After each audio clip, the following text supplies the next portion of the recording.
भगवान ये श्लोक पता है कैसा श्लोक है?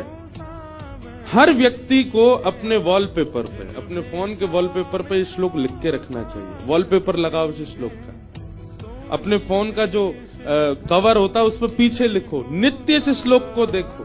भगवान आपको नाश से, विनाश से बचने का कारण बता रहे हैं इस श्लोक में।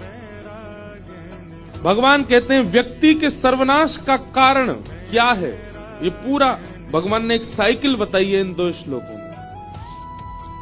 बहुत ध्यान से सुनिएगा। ध्यायतो विषयाम पुंसः, हमारे विनाश का सबसे पहला बीजारोपण कब होता है?